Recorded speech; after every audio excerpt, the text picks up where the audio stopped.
Blake, you're fired. What's our severance policy at Church Gear again? Welcome to the Church Gear Podcast, where we pull the tech out of the booth and onto the stage to share the most outlandish stories and hidden wisdom from the tech trenches. And now, here are your hosts. I'm your host, Blake Hodges, and I hold the Guinness World Record for the most firings from a single workplace. And I'm here with my boss, a man who always has his stove set to 500 at all times in case he needs to fire someone, Toby Walters. You know you can't set your stove to 500. You set your oven to 500. There's a difference between a stove and an oven. No, those are the same thing. You gotta be kidding me, dude. This is what do you do? What is a stove then?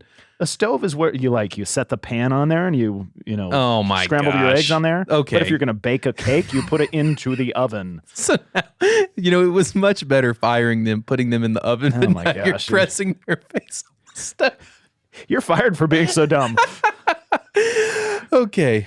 Oh, Blake. So once upon a time, I was fired. You remember the story? I was a worship pastor in Texas, and basically I got called into the pastor's office one day after church, and and I'm exaggerating a little bit, but basically this is how it rolled out. He basically introduced me to my replacement.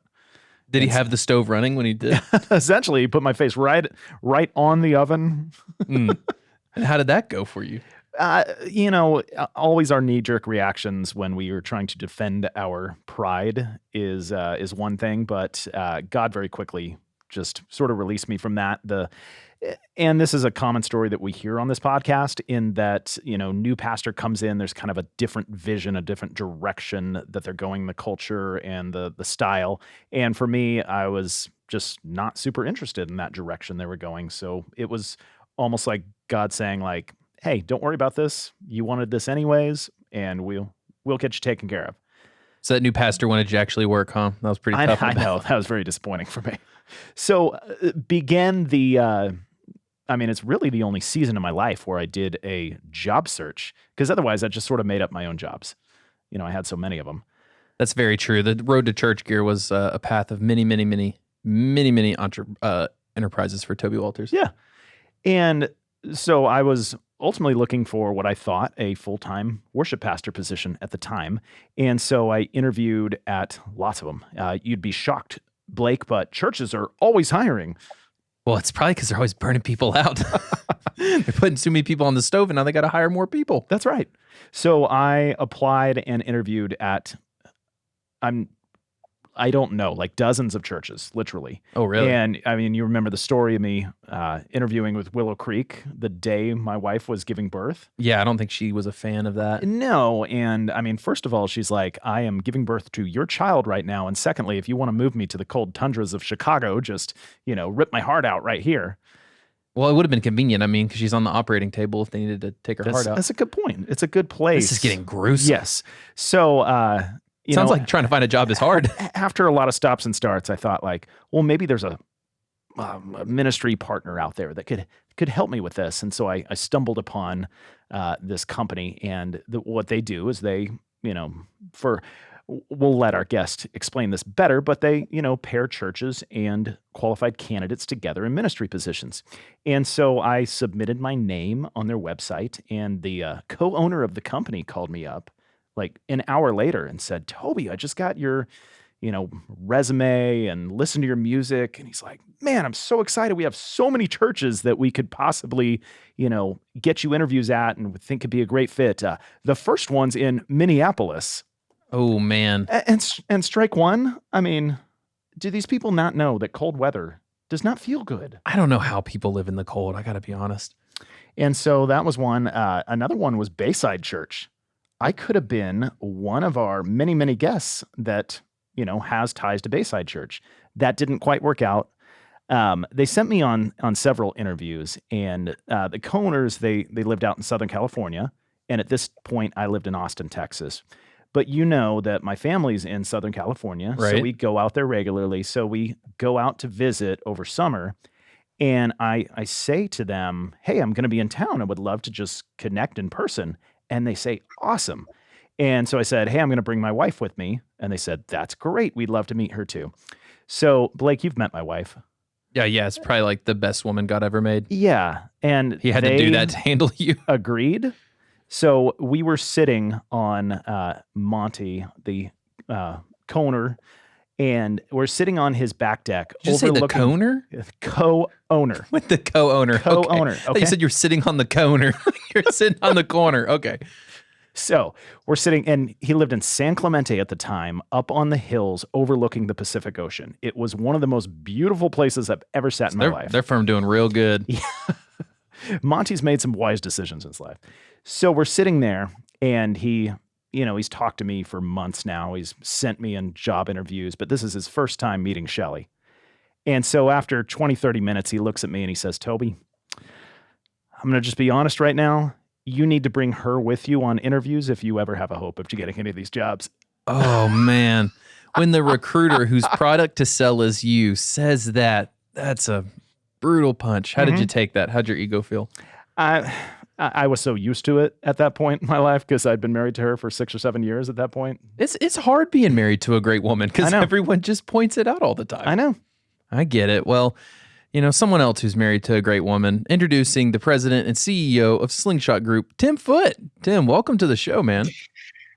Great to be on the podcast. I have so many comments that I have wanted to make during that intro. This has been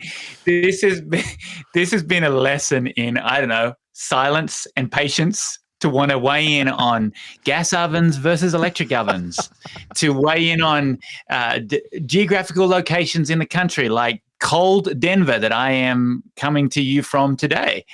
And Monty sitting in his house on his Kona in San Clemente. I do have to say that he was a worship arts leader in that area, which is why he was living in San Clemente, and the house was a rented house. This is true. So it's helpful for you to know that when we're not living high off the hog, connecting leaders with churches. Is high on the hog an American saying? Yes. Yeah. I think we eat so much pork here, we get pretty high on it. So. Right. Okay. Gotcha. And anyway, just wanted to respond to all of those things. And I think putting Monty on trial is very fair for this podcast. So we can judge. We're not judging you, Tim. We're judging Monty. That's it. He's not here to defend himself, and he's a great guy, as you know, Toby. He sure is. I want to be Monty when I grow up. That's my life. And he lives down the road from you now. Mm-hmm. Oh my gosh, this guy's gonna come get us. We usually talk crap about people who live far away. Not in a rented house. Yeah. Well, that's great. Tim, appreciate the silence. I know it's difficult to. I myself love to comment on things, so especially when you're listening to two idiots just speak in buffoonery for several minutes in a row. You're not. Lying. I'm in it now. I'm ready to comment on everything you want me to comment on. Perfect. That is very convenient for a podcast. All right, so number 1 was born and raised in Tasmania. And you never preview this segment anymore. You just go in. You just jump in. Do right. all our listeners know what we're doing here? We're going to do 5 truths and a lie with Tim Foot here. He's going to try to fool us. We're going to try to guess. And I'm keeping track for the year. So let's see who wins. The guest. Where is Tasmania? That's the question. Oh, gosh. It's for many of your guests. Blake, I want to ask you that first. It's about 50 miles from the corner. All right, number 2 was a presenter / reporter on a national kids TV show. I 100% believe that. Number 3, spent 12 years bivocationally in entertainment work. That's what we're doing right now, Blake, is entertainment work. Is it? Number 4, has been in ministry work for over 30 years. Number 5, he cheated. He put 7 in here. Number 5, family of 4 comes from 3 different continents. Number 6. That's confusing. Yeah, You can't explain it too well because then we'd know whether it's a lie or not. But okay, go on. Number 6. This is my favorite. Grandfather was knighted by the Queen of England. Dang. His grandfather's Elton John? I'm surprised. I'm surprised his grandfather or the Queen of England would go to our penal colony in Australia. Number 7 had a short stint as one of the Wickles. Oh my gosh! No. If that is true, holy mackerel! Oh, this is so difficult, Tim. You've really. I wanted to comment on all of these, but I'm not saying a word. And he did cheat. He gave us 7, so our percentages go down. You know what? Well played, though. I didn't police that, so I know. He snuck it in. He got it. Oh, I had a lot more. I had to stop myself. I'm gonna say Oh, man. You know what, Toby, do you have a guess? I do. Oh, you're not going to, I was thought you was going to give it. Okay, I'm going to say the lie was the grandfather was knighted by the Queen of England. Well, dang it, I should have said it first. Take 'cause that, Toby. We have to, we want to spread out our guesses, right? So we have a better shot. Well, yes, because I'd rather one of us win than the guest over the course of the year. All right, so well, I'll let's- guess the other crazy one. I'll guess that the lie is that he was one of the Wiggles. Okay, here we go. I think that, okay. Tim, we're locked in. You're locked in, and the winner is, drumroll please, Toby. Oh. Yes! Blake, let me give you this. But have I ever been asked that my grandfather was knighted by the Queen? Never. But he was, in fact, Sir Geoffrey James Foot. And he was knighted in the Queen's 1986 New Year's honours in Australia. My grandmother was Lady Molly, and she was a maid in a house in her late teenage years and ended up being Lady Molly Foot. And my I'm fifth generation Tasmanian, which is, and Tasmania was indeed, Blake, you've done your homework, a penal colony. My great grandfather came as a convict, and my grandfather was knighted by the Queen for services to the state. I have, however, been asked multiple times if I was one of the Wiggles, because I did write kids' songs in Australia and had a couple of cuts on the Australian version of Sesame Street, See, which is called Play School. He's such an entertainer. I was like, I could totally see him. See, I was thinking maybe he could be Blue Man Group. Oh. So when the Wiggles were starting, I wrote a kids concept show with my songwriting partner that was later purchased by Warner Music. They didn't ever do anything with it. That's what labels sometimes do. But it was at the time going to be the competition to the Wiggles. I'm so glad none of that ever happened. And But I look great in a turtleneck. do you often refer to yourself as the king of slingshot? Never. Sir Slingshot, Not maybe? once Sir ever. Slingshot. Not once ever. But it is a shame that title does not pass down to the oldest son of each generation, because I'm the son of the oldest son of my grandfather, and I'm the oldest grandson. So I would have gotten it. But that's not how knighthoods work. You have to earn them, which is a good thing. I think those titles expire when the Queen dies, though. So now you got to get the new Queen to knight you, which would be Taylor Swift herself, and that's pretty tough to find. It's a king now. You know about that, Blake? It doesn't count. Beyonce has a word for you on Taylor Swift being the queen. That's true. That's true. And didn't we agree that we can knight our guests on this show? I think we did. Yeah. Okay. We dub you Sir. It's not going to count. Sir Slingshot. Okay. It's not going to count. Okay. What? Man. I don't even know where we're I could just keep talking about this stuff for the next 30 minutes, but that's not what you want to talk to me about. I know. Well, we love to talk about all of it, truly. So while you were, ministry for 30 years, what was that? Really getting into your background for Slingshot, but that's kind of a good segue over there. Like, how did you do ministry for 30 years? So born and raised Tasmanian, moved to Sydney where I did my first ministry as a worship and creative arts pastor at a church in downtown Sydney. And my tent making job was entertainment work. So I played piano bars and corporate functions in order to earn enough money to live in the city and do ministry. So I was bivocational, but in ministry for just over 9 years. In my 10th year, when I moved to become the worship arts pastor and on the exec team at a church in the Denver area, north side of Denver, Longmont, called LifeBridge, which is still home church. And I still get to be on the teaching team of that church while I run Slingshot Group. So that's a huge joy in my life, to be still connected on a local level to a local staff while I get to do the work with Slingshot nationally. That's amazing. So that's 30 years. When you add it all up, that's over 30 years now, because I'm getting old. So you're 31 is what you're saying? Yeah. Just that's over what I'm 30 saying. years So old. how old were you when you started Slingshot then? Started. I didn't with start it. Slingshot. I wasn't one of the coners. We say co-founders. Co-founders. Co-founders. I knew our co-founders, Stan Endicott and Monty Kelso, before they started Slingshot. And when they did their email blast that they were doing this thing, I'm thinking, how's this ever going to work? And now I'm dedicating my life to it. But when I joined not long after they started Slingshot, there was probably 5 of us and a handful of search and coaching engagements.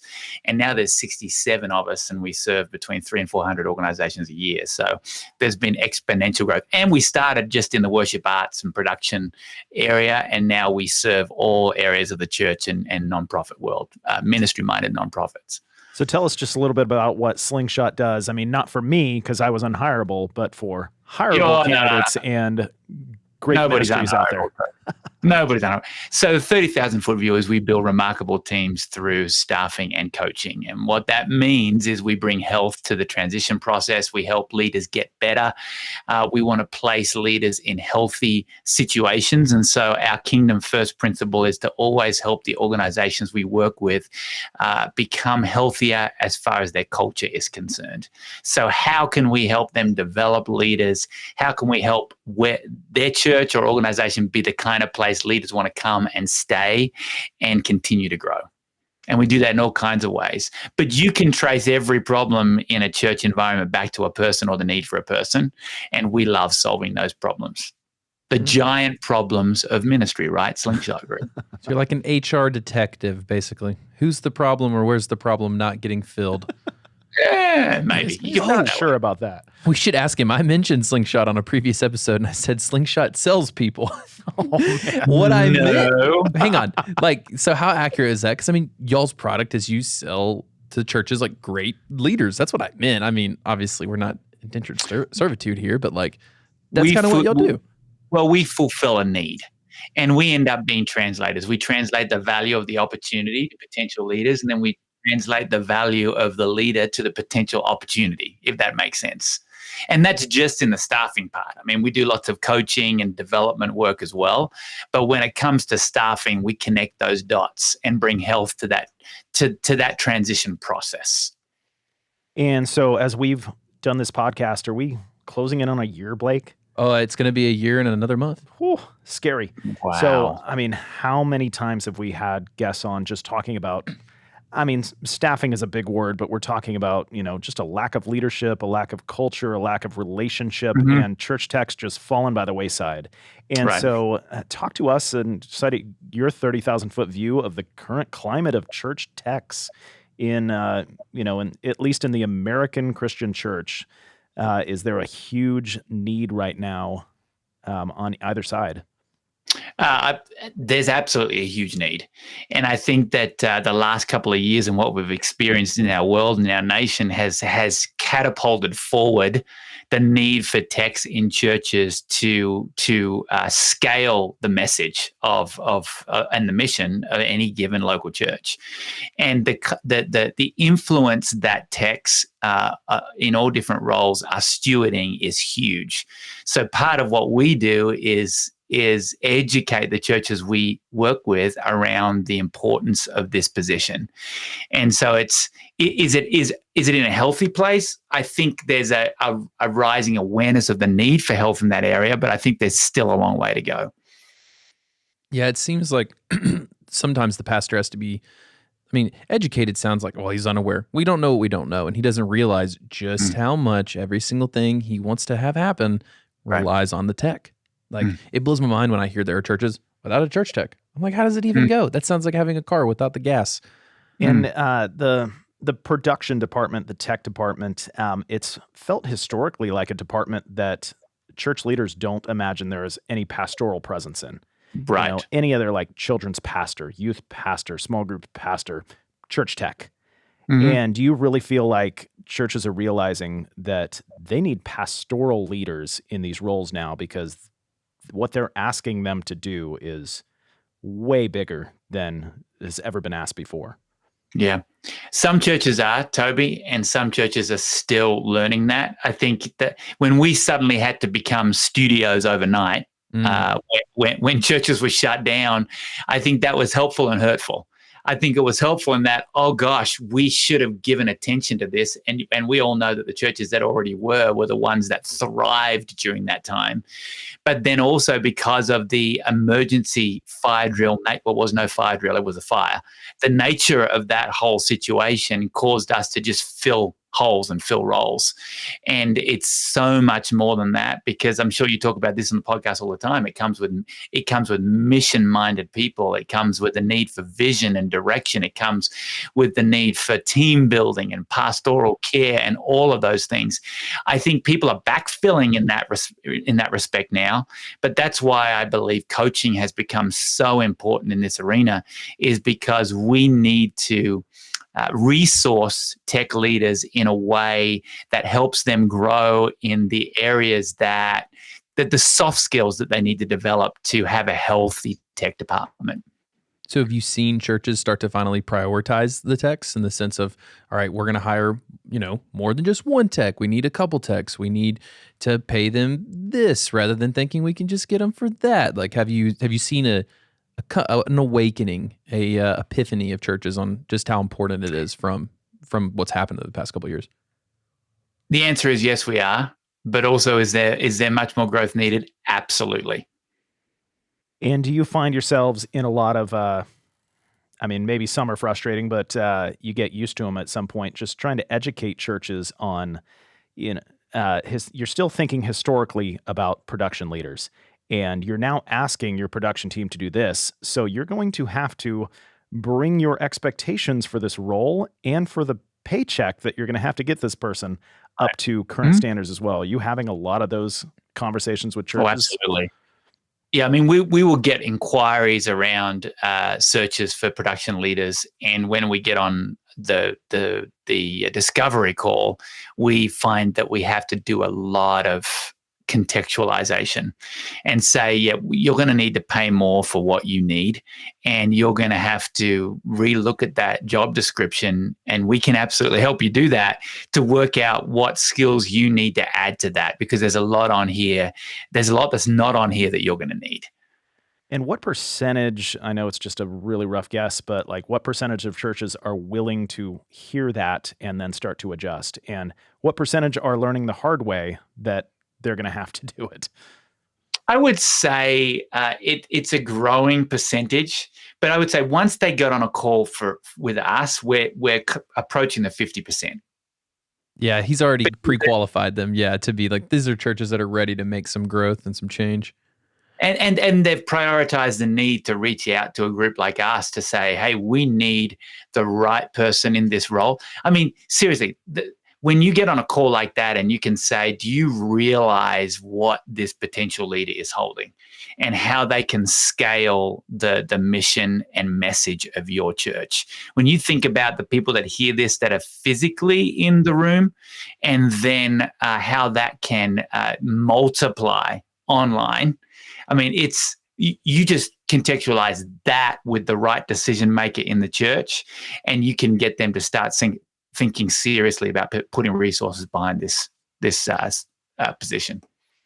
And if you imagine, so to speak, two buckets, where in one bucket you have good, healthy churches looking for a great production leader, and in the other bucket you have great production leaders looking for a church, which one is holding more water right now? Which one is there a lot more of?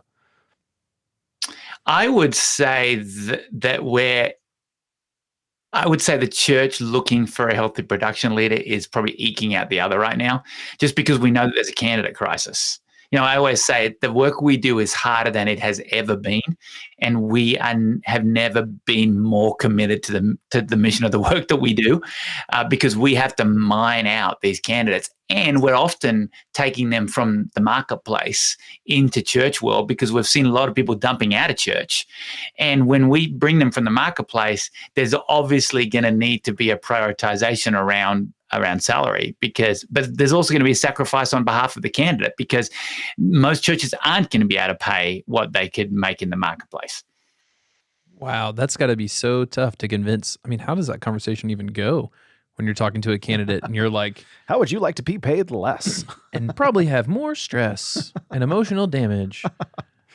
Well, we also know that marketplace isn't that fun either. But there was a time too, and I think it's shifted around coming out of the last couple of years. But there was a time when we weren't necessarily focusing on the right thing. We were focusing too much in church world on the people we were leading rather than on the people we were leading with.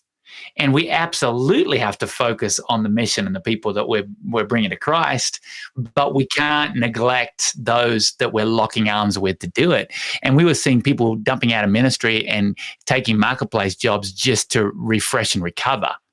Now, I think it's a little different now in this cultural moment, because I believe that marketplace was revealed during pandemic years as well, and people have been dumping out of that for better quality of life and for a mission that's worth something. They want to invest their lives in something. So those are the conversations we'll have with those potential candidates. Is, hey, you get to invest in a mission here, and then we're having creative conversations with the church leaders to say, there are things you can do creatively here that look after a candidate's holistic view of life that will convince them to come join you. And then there's the Holy Spirit piece. I mean, this is holy work we get to do. God works in it, and God calls people to it's like, Toby, when you joke around, I'm unhireable. And I know you don't believe that. Maybe you do. We don't believe that. God's got a place. But also, when you talked about the day you walked into the XP's office and he introduced you to your replacement, God was writing a bigger story that was no surprise to him. And I think one of the things I love most about the work we get to do is to be a part of the stories that he's already writing.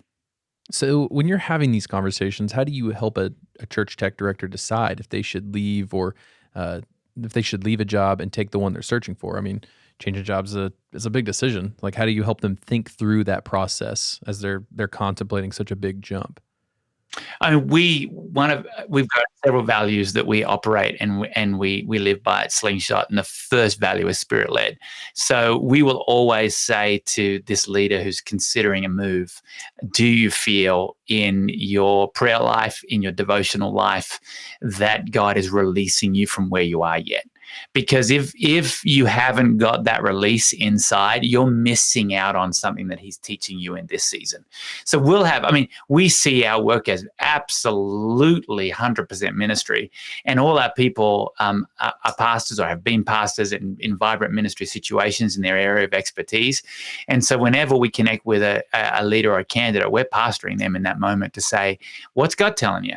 And maybe you need to go away for 90 days and share this with some trusted people, keep the circles tight and fast a day a week and seek God and see if this is being confirmed in your life and journey. The last thing we want to do is take people out of vibrant ministry situations and hurt the church. That's not going to help anybody. But also we're very tuned into the difference between a dysfunctional situation and a toxic situation. Ooh, what's the difference there? Well, dysfunction can be coached. Toxicity often can't be touched without major change in leadership. And we always want to be really careful with that and steward our sense of that well, if that makes sense. If we feel that somebody's in a toxic situation, they need to get out for their own health, then we're gonna call it the way that we see it. And is Slingshot Group, is that something you guys are doing outside of candidate searches, like churches that you partner with? Will you just go in as, healthy culture consultants and just help them develop their culture outside of candidate searches? Absolutely. And that's always been a part of what we've been about. We want to make every organization that we touch or partner with better.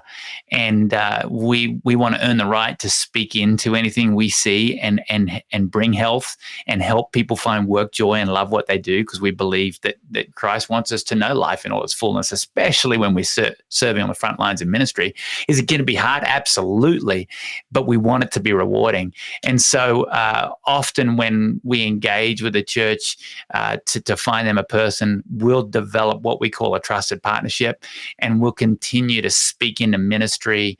We'll coach leaders. We'll come in and coach entire staffs, and we'll do everything we can to help them continue to grow in a healthy way.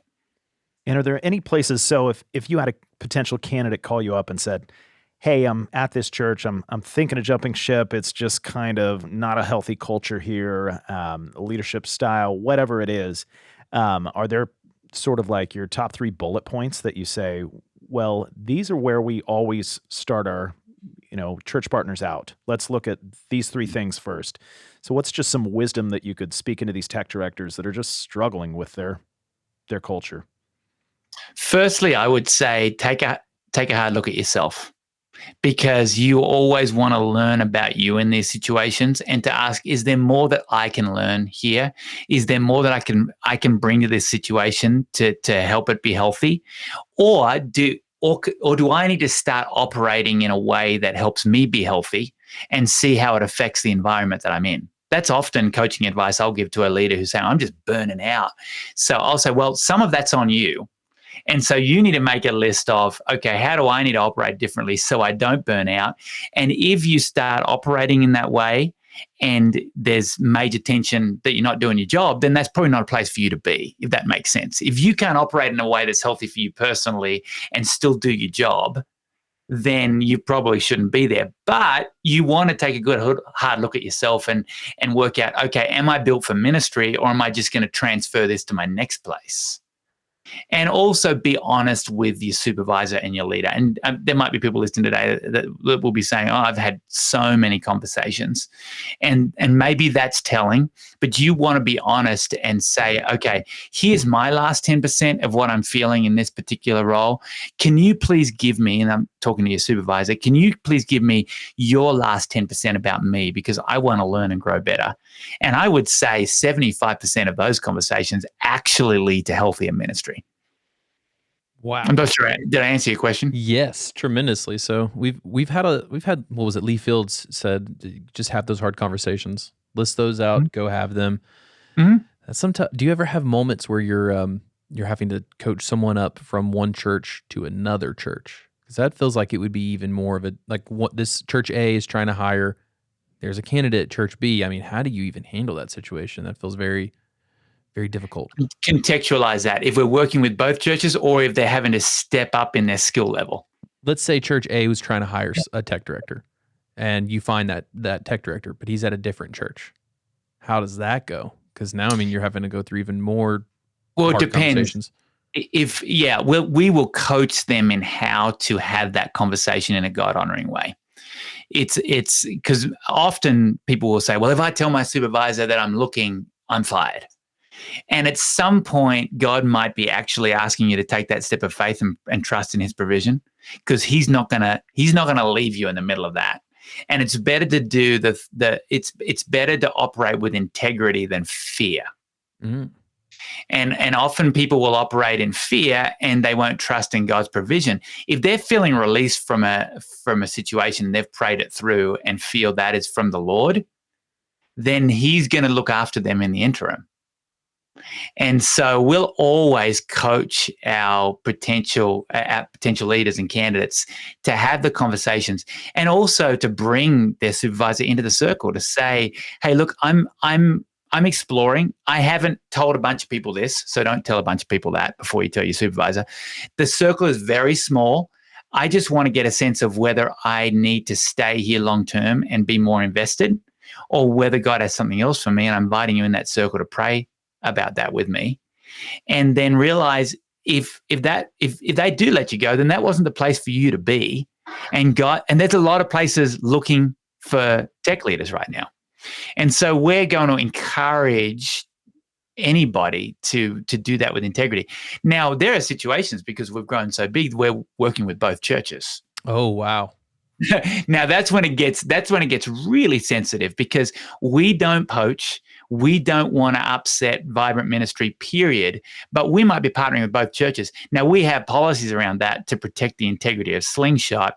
And that is that, if we've worked with or partnered with this church in the last 3 years anyway, then that leader needs to go to their supervisor and seek their blessing.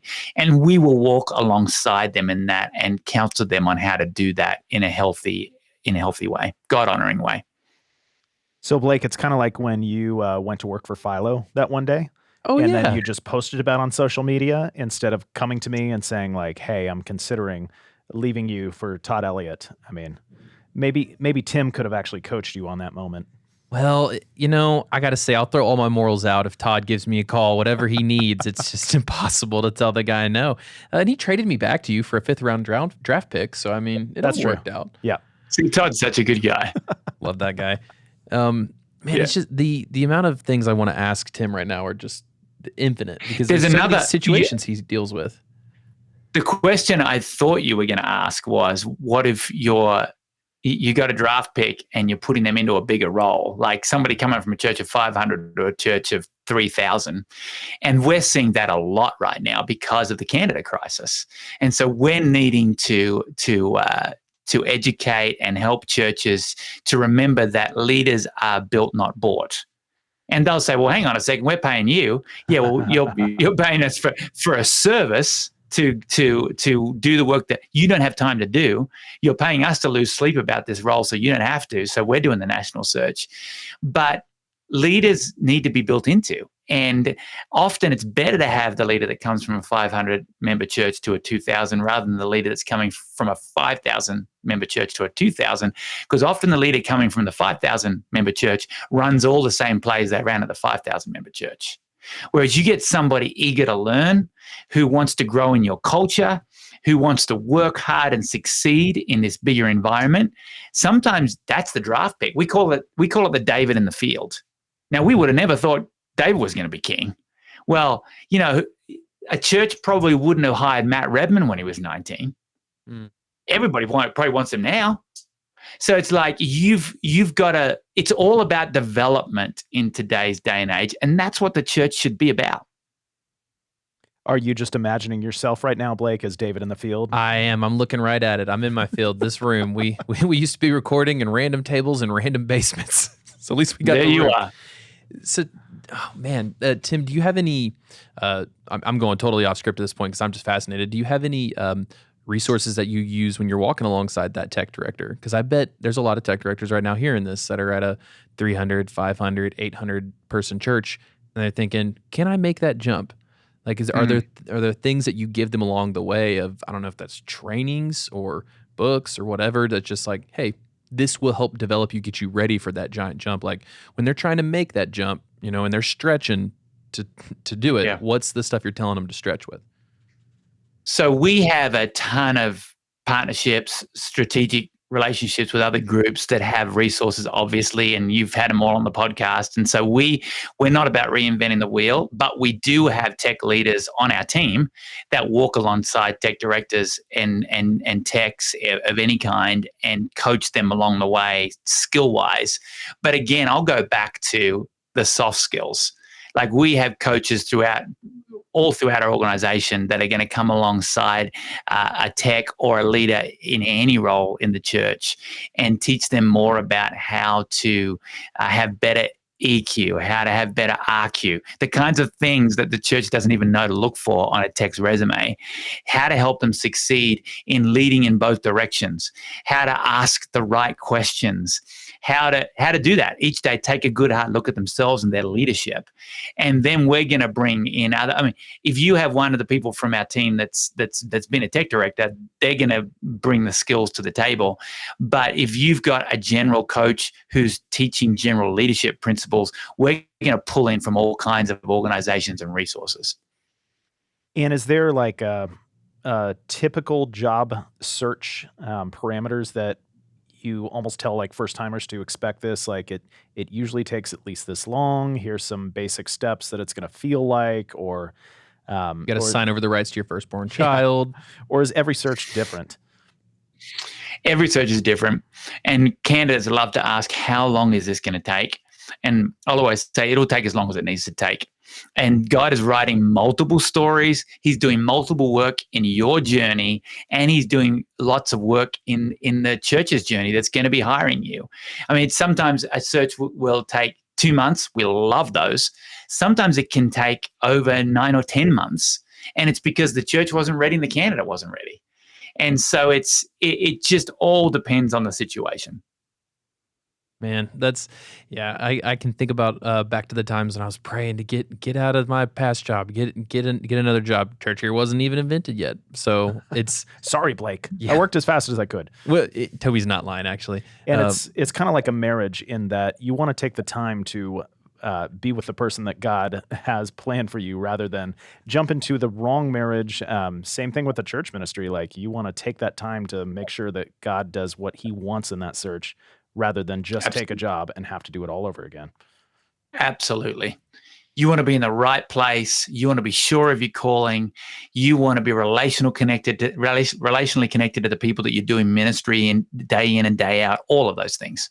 Toby, this is your second reference on the podcast to work being a lot like a marriage. Are you going to get me a ring ever, or am I just going to keep, waiting for that? I'm playing hard to get, Blake. Okay. Speaking of playing hard to get, for the tech director that's thinking the grass is always greener on the other side right now, and I don't mean to call him out because hey, on my bad days here, I'm thinking about it too.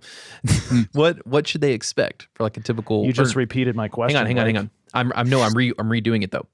So what should they expect when you talk to them and then they say, you know what? This actually is not the toxic workplace. It's dysfunction. And like, how often do you guys find yourself telling them like, this actually is a place you should stay? And like, how do you help them think through that? We definitely have those conversations. And we know that the grass is not greener. And we know that at any job, there's going to be days you want to quit. That's why we'll always talk about calling and to pay attention to that, because that's what keeps you in the job. When somebody has a strong call to a place or the journey there is pretty crazy, I always say that the size of the calling equals the size of the task. Be ready. It's going to be a big task where you're heading. But we ask a lot of questions. I mean, we're naturally curious at Slingshot. I've always been naturally curious. We're all about asking the right questions that reveal to us the situation that somebody's in. And we're going to call it out if we think they're just running. We'll say, hey, you got to realize that there's going to be a ton of challenges where you're going as well.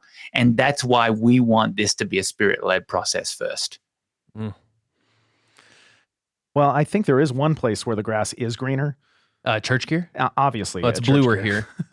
Yeah, our colors are blue. Green in California right now. I was there last week. I've never seen that place looking so green. Has it recovered from all of its tumultuous weather occurrences? It's green because, it's never seen rain in 1,000 years. One of our team members was there, and I was like watching the news, and I was like, is Jonah going to die in California? Like, I was legitimately scared. Swam his way home. He's okay. The whale picked him up, but I was concerned. I really was. Seriously, I'm flying in. It looked like New Zealand. What? It's wild. It was so green. That's a high compliment. And we are hiring a technical director here at Church Gear. So, not to use our own platform as a platform, but to use it as a platform. Yeah. So for that, use everything you can. Candidate that and think about Slingshot. Loves what we do and feels called to serve churches all over the world and loves gear and is organized and can build a great team. Is that enough requirements for the most amazing human on the planet? How do you think he did? I mean, this isn't Blake's job. This isn't Blake's job, is it? Oh no, Blake knows nothing about tech. No, as someone at a give me their tag names. As someone at the Philo after party recently, MXU after party. I forget. There was an event where someone said, "Don't you have someone at your company that gets paid to do nothing?" That was at the Amplio Church Gear after party of the MXU event. And that's Blake. He gets paid to do nothing here. That's the perception of this job. Yeah. Okay. Is it time for a game? I believe I'll be at Philo this year too, by the way. Ooh, so fun. I'll see you guys. Tim, we should get to know each other in case I ever need to make an exit. Do a candidate search. We already decided the grass is not greener. I didn't say greener. I said if I get shot out of a cannon for real and need a place to land. That's a good point. So, Tim, we got a little game prepared. I put in the show notes that we'll do Australian trivia, but I decided let's do Tasmanian trivia. Let's just get specific with it. Oh, gosh.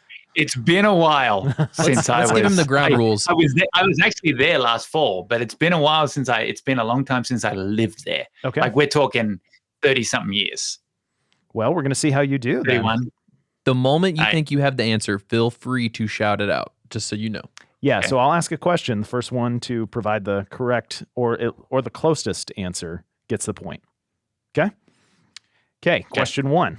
How tall is Mount Wellington? I believe Mount Wellington, no, it's about a mile high. I honestly don't know who's closer. It's 1,271 meters. You got 3 units of measurement on this measures thing, in meters. And this is how I know. Because I say to people, and that's Mount Wellington is my hometown, so it's called Hobart, and it sits at the base of Mount Wellington on the water. Yeah, and I always say to people, the altitude that I live at in Longmont, which is on the north side of Denver is like living on the top of Mount Wellington. So I believe I'm pretty much correct. Okay, we'll give him the point. I feel very confident you. in giving him the point. It's my point. It's my point. I'm taking it. Okay, question 2. What was Tasmania first settled as? Birthplace Come of on, the Tasmanian Blake. devil. Wait, I didn't hear you, Tim. Van Diemen's Land. I mean, Tim's probably correct, but what I have is a British penal colony. Oh, come on. I'm giving you the name. I went the extra mile. Tim's the extra I went mile of the extra mountain. kilometer. Isn't there a U2 song called Van Diemen's Land? Yeah, maybe. I think Maybe. they refer to it, maybe. But yeah, it was called Van Diemen's Land. Okay, 2 points for Tim. That's Thank how it you. goes around. I here. should get 2 points. But yeah, it was a penal colony. You already said it, Blake, earlier in true. the. I jinxed Yeah. my own self. I know. You should have saved that. I did. All right, No. next question. In what year did Port Arthur close as a prison? 1856. Gosh, this will be a guess. I know a lot about Port Arthur stuff, sad stuff about Port Arthur, but I don't know what year it. So I'm going to guess that it closed 1820. Oh, Blake, you got it. It's 1877. See, Oh. history is always slow to learn, so Yeah. I figured it would be I'm just still north, winning. just north of what was painful. or Okay. I'm still obvious. winning. Yep. I learned something today, though. 2-1. Thank you. What is the nickname for Tasmania? Come on, Blake. Come on, Tasmania is such a cool name. Why would you nickname it? I'm gonna say Tasmania. There's no. Tassie. There it is. No, incorrect. Hey, wait. If it's not Tassie, It's the Apple Isle. oh, that's not a nickname. That's what my trivia Well, sheet said. I'm calling that because I should know what the nickname is. It's Yeah, hard when it's- your expert is who is on. The Apple Isle is like what you put on the license plate. Mhm. It's a description, but it's not a nickname. Like my name is Timothy. My nickname would be Tim, right? Or shortened. Let's just throw it out. Let's throw it out. He's right. Yeah, I'm saying Tassie. Gosh. Fine. Why don't we Google it? Google that. He's right. We'll put it in the show notes. Tim is ready. No, we won't. Tim is Okay. ready to throw down. True or false? The Tasmanian devil is a real animal. True. Oh, absolutely true. Well, Blake got it first. I've seen. Oh, I didn't realize it was a race. Yes. That's what I said at the beginning. 'Cause First person to say it. I'm I not should've going to listened know to the the rules. answers, so my only advantage is speed. Okay. I've seen many of them. Like it's a lot of roadkill. Oh, so Yeah, that's the seriously. American armadillo, is what I'm hearing. You don't want to pet. You don't want to. We would say pat. You would say pet. You don't want to pet a Tasmanian devil because it'll rip your hand off. Oh, dang. Okay, true or false? Tasmania has more miles of coastline than the rest of Australia. False. Tim Yeah. got it. Dang it. Now that I know the rules, I would have gotten the other one too. I'll give you that point. Okay, true or false? Tasmania is closer to the equator than Rome. True. False. True. Ah! What are we at now? 3-3? Is that 3-3? No, he's No, got wait, no, I'm still winning. he's got like 4 or 5. Okay, final one. Which one of these is not a name of a real place in Tasmania? Eggs and Bacon Bay, Milkshake Hills, Fingerhole, Lovely Bottom, or Granny's Gut? Finger Milkshake hole. Hill. What'd you say, Tim? Milkshake Hill. I'm going to say finger hole. Fingerhole is correct. It's actually called it's the actual place called Stink Hole. I could totally imagine Fingerhole. No. No. There's so many things to say I that can't at imagine once. Milkshake Hill. You need to send me this list, and I need to check this out sometime. Well- But can totally imagine. Tim still won, so you have to spin the wheel of doom, Blake. Oh, goodness. This should just be called Blake's What is Wheel. this? What is this goodness? I don't know. Here we go.